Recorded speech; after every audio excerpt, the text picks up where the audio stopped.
8, 3, 2. What the? Hey, bitch! And that is the monstrous creatures. Let them have it. Whoa!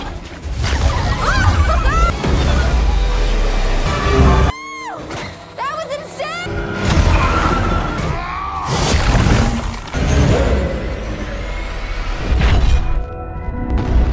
Hey Sleeper, selamat datang. Siapa nih dari kalian yang suka main game PlayStation? Nah, kali ini aku mau bawain alur cerita dari game-game hits nih di PlayStation yang berjudul Secret Level. So, yang penasaran langsung aja nih, tarik selimut kalian rapat-rapat, siapkan cemilannya dan selamat menonton. Di sebuah kota yang padat, terlihat seorang gadis bernama O bersama Buddy Botnya tengah mengantar sebuah paket ekspres dengan waktu. Beruntungnya paket itu berhasil sampai dengan selamat dan tepat waktu sebagai hadiah buat memberinya warna baru nih pada sepedanya. Namun O tidak menyukainya. Setelah itu secara tiba-tiba muncullah seorang pria bernama Johnny. Dia menginginkan O untuk mengantar sebuah paket yang berisikan seekor konkuit yang aneh. Awalnya O menolaknya karena Johnny memintanya mengirim tanpa sistem yang seharusnya. Namun karena O terdesak sebab banyak tentara mengejarnya akibat konkuit itu, akhirnya O memilih untuk mengantarnya. Pengantaran itu tidak disetujui oleh Bot karena melanggar protokol. Namun O tidak peduli nih sebab dia sedang dikejar-kejar. Singkat cerita, O masih dikejar-kejar hingga dia sendiri sedikit kewalahan. Beruntungnya konduit itu menolongnya dan membuat sepedanya menjadi motor keren. Hal ini membuat O sangat tertarik dan semakin semangat mengantarnya. Oh, you can't run from freedom! Sweet liberty, what is that? I don't know. All right. Let courier! Democracy is in with... Students and assist.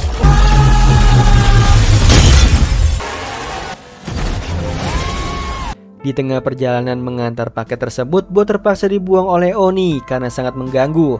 Namun bot itu justru mengaktifkan mode protokol untuk menangkap O.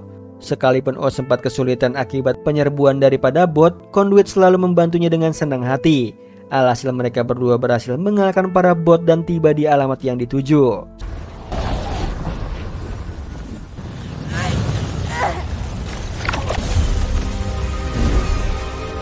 Di alamat itu terdapat sebuah rumah yang sudah sangat lama dan kuno. O memasukinya dan mengingat semua kenangan yang ada di sana. Setelah O mengingatnya, dia bisa kembali ke tempat asalnya nih, di mana semua orang bebas melakukan apapun tanpa adanya kekangan dari Buddy Bot. Di awal film terlihat beberapa kesatria ingin menyerang musuh mereka, yaitu para kultus naga di malam hari. Salah satu kesatria itu bernama Mora.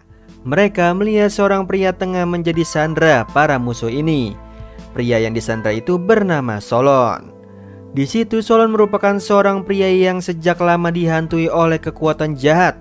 Beruntungnya Mora dan kawan-kawan datang nih untuk melepaskan dia dari cengkraman kultus naga.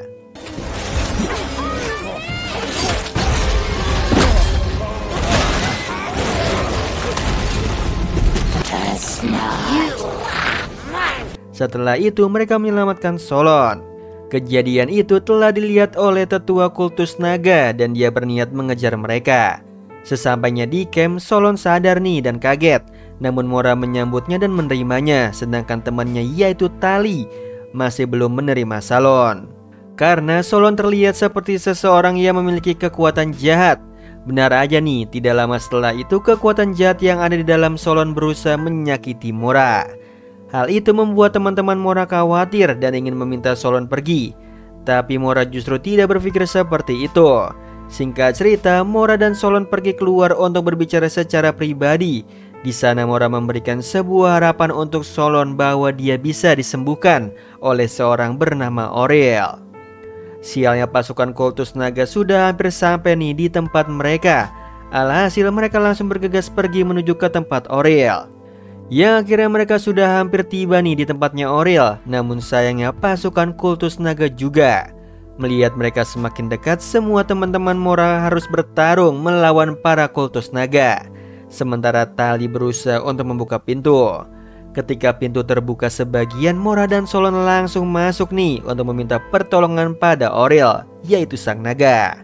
Di dalam, Solon akan dibantu nih oleh Auril untuk mengeluarkan kekuatan jahat di dalam tubuhnya, sementara Tali dan kawan-kawan sedang melawan pasukan kultus naga. Get out of the way. Here we go.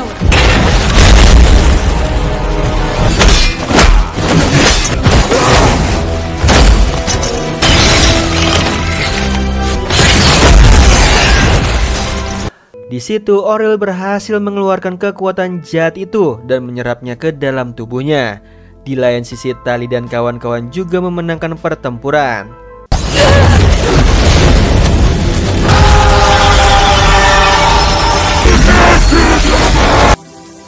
Namun sayangnya sesuatu yang buruk terjadi pada Auril.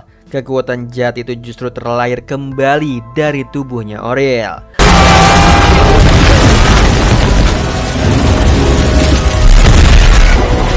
Ternyata kekuatan jahat itu adalah sosok naga bernama Tiamat yang sangat ditakuti. Merasa semua ini adalah tanggung jawabnya, Solon berusaha untuk melawannya sendirian dan meminta Mora dan kawan untuk pergi. Namun Mora dan kawan-kawan memutuskan untuk membantunya nih mengalahkan Tiamat.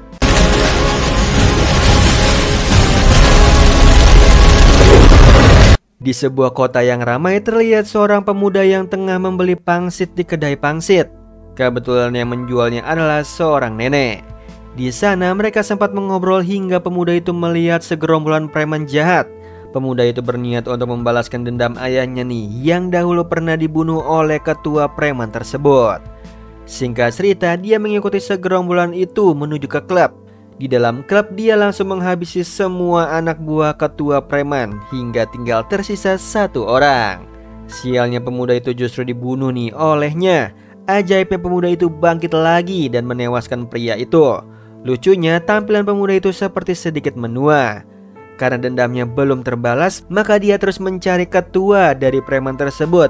Dia terus bertemu para bawahan dari ketua preman tersebut. Sudah berkali-kali pemuda itu terbunuh dan bangkit lagi. Bukan hanya itu nih, setiap dia bangkit maka dia akan menua. Ternyata semua kekuatan itu berasal dari beberapa koin emas yang ia miliki. Setiap dirinya mati dan bangkit maka satu koin emas akan pecah. Semua anggota preman itu sudah dihabisi nih olehnya. Dan pemuda itu langsung bergegas untuk menghabisi ketua preman dengan sisa koin emasnya. Singkat cerita, paginya sang pemuda kembali ke toko pangsit kesukaannya nih dengan usianya yang sudah menua. He told me you put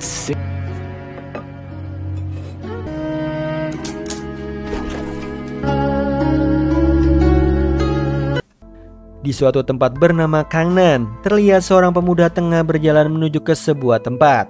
Dia ingin menantang sebuah sistem yang selalu mengekang hidup setiap masyarakat di kotanya. Ditambah dia juga ingin membalaskan dendam pada sistem tersebut. Pemuda itu ingin melawan sistem yang bernama Tianggong. Karena sistem itu kedua orang tuanya harus meninggal saat dirinya masih kecil. Sebelum dirinya memasuki dungeon menuju ke tempat di mana Tianggong berada, dia sempat bertemu dengan orang-orang yang pernah menantangnya. Mereka semua terlihat seperti orang gila dan mereka juga ingin mencegah pemuda itu. Namun sayangnya tekad sudah bulat nih sehingga dia tidak akan kembali sebelum mengalahkan Tianggong. Singkat cerita, pemuda itu memasuki dungeon tempat Tianggong berada. Uniknya dia akan melawan Tianggong di atas papan catur Igo. Everything that has been, if you defeat the Tianggong, you will. Di situ Tianggong juga mengatakan nih bahwa dirinya bisa melihat dan tahu masa depan setiap orang yang ada di Changnan. Semua orang berada di bawah kendalinya. Hal itu membuat sang pemuda sangat kesal dan berusaha keras mengalahkannya. Namun Tianggong juga berusaha mematahkan pemikiran sang pemuda dengan memicu masa lalunya yang kelam. Pemuda itu sempat melihat kejadian naas yang menimpa kedua orang tuanya saat itu. Sebuah gempa dan munculnya monster neraka membuat seisi kota Changnan dalam masa kritis. Dan Tianggong tidak bisa melakukan apapun untuk menyelamatkan penduduk termasuk kedua orang tua sang pemuda. What? There's consequences. Stop! If it's too much for you, why not just stay in the past? Releasing demons from the underworld.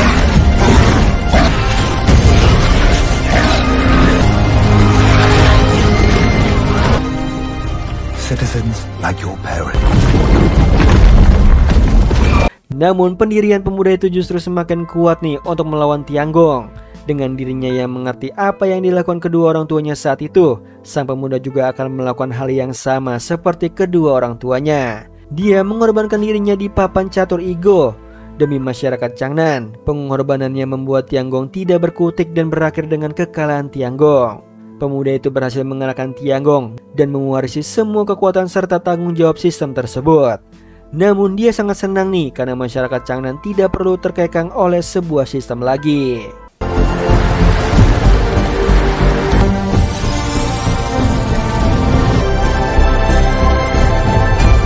Ada seorang raja bernama Aelstrom tengah mengarungi lautan bersama para pasukannya untuk menemukan pulau legenda. Sialnya mereka mengalami kecelakaan nih akibat badai di lautan. Namun Aelstrom selamat berkat budaknya yang berlengan satu yang bernama Skyvola. Kini mereka berada di pulau legenda Aternum. Di pulau itu Aelstrom ingin sekali nih menguasainya dan menjadi raja di sana. Singkat cerita, Aelstrom bersama Skyvola mendatangi kerajaan dan berusaha untuk menantang sang raja. Namun Aelstrom selalu gagal dan berujung mati, lalu hidup kembali layaknya permainan game. Di situ dia terus mengulangi semuanya, dimulai dari pertarungan adu mekanik, adu strategi dan juga lainnya. Tetapi dia tetap kalah dan berujung reset kehidupan lagi. Checkmate. Son of a cobbler. Melihat seperti itu, Skyvola berusaha menjelaskan nih tentang kenyataan bahwa Aelstrom sebenarnya tidak bisa melakukan apapun, sebab para rakyatnya selalu mengalah padanya. Namun sayangnya perkataan itu tidak membuatnya sadar, melainkan dia terus berusaha untuk melawan Raja Pulau hingga menggunakan kuasa gelap. Aelstrom lives. The minion. Setelah siap, Aelstrom kembali datang dan menantang Raja Pulau.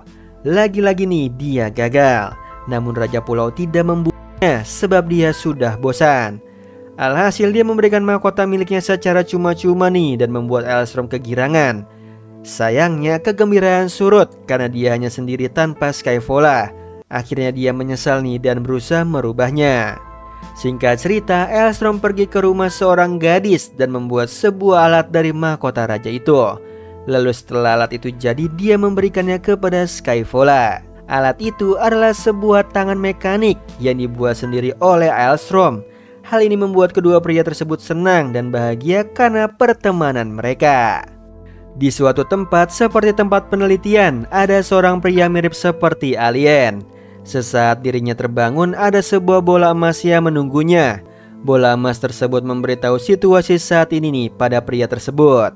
Bola tersebut juga menyuruh pria alien untuk bertahan hidup di dalam mes untuk dapat keluar dari sana. Pria alien itu hanya dibekali dengan sebuah pedang. Setelah itu dia bersama sang bola emas bersama berlatih untuk bertahan hidup.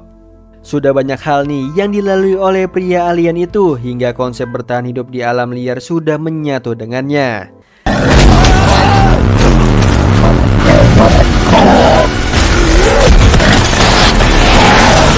You are not just trapped.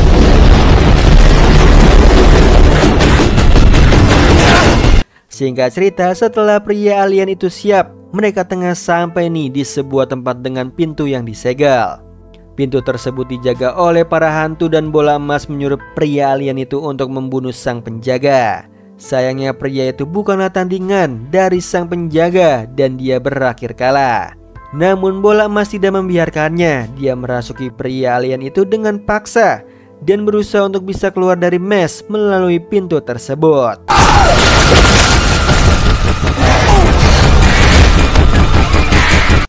Yang sialnya bola emas gagal sebab pria alien itu menyadari sesuatu nih tentang sistem yang ada di mes, di mana mes dibuat untuk menyegel si bola emas.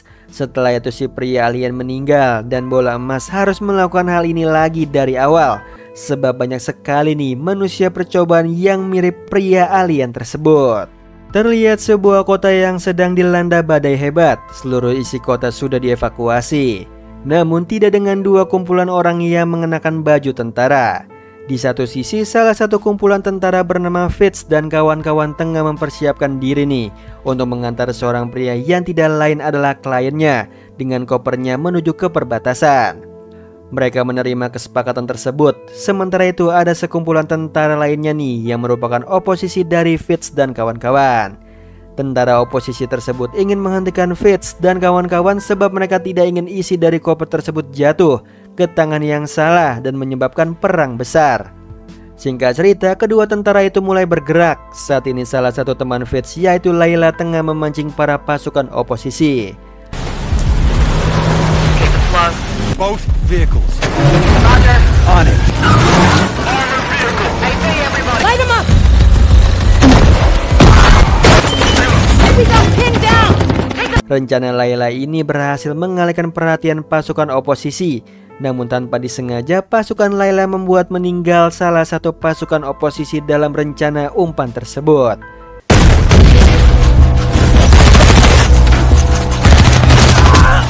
Sementara itu, pasukan oposisi masih berusaha untuk menangkap Fitz dan kawan-kawan nih dengan berniat menembak tanpa menembak. Dengan ungkapan mereka tidak mau saling menewaskan. Di lain sisi, Fitz bersama Mason tengah membawa klien dengan aman. Sialnya kondisi itu hanya sementara, sebab seorang sniper membidik mobil mereka. Alhasil mereka harus kewalahan membawa mobil tersebut. Ditambah pasukan oposisi berhasil mengejar mereka. Singkat cerita, mereka terlibat kejar-kejaran sambil menembaki tanpa melukai satu sama lainnya. Sir!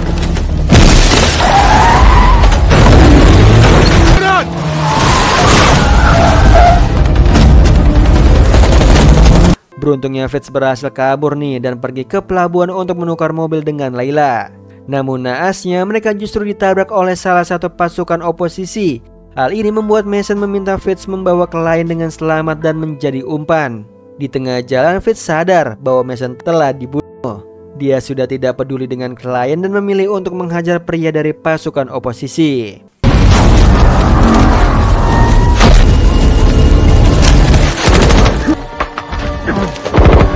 Yang untungnya ada Layla. Dia berusaha membawa klien ke tempat yang aman. Sialnya dia juga bertemu dengan salah satu pasukan oposisi. Alhasil Layla menyerahkan koper itu dengan sukarela, sebab misinya bukan untuk menjaga koper melainkan nyawa kliennya. Setelah itu Layla meminta Fitz untuk segera bergabung dengannya mengantar klien. Untungnya emosional Fitz tidak membuat salah satu pasukan oposisi terbunuh. Di akhir, Layla dan juga Fitz mengantar klien dengan selamat nih sampai perbatasan. Mereka sudah tidak peduli nih dengan klien yang terus memarahinya. Oh iya Sleeper, kalian bisa follow nih Instagram kita di @temantidur.ytb atau @handyalfat. So Sleeper, itu tadi video kita kali ini. Semoga kalian suka sama videonya. Aku Hendy pamit. Happy nice dream and ciao.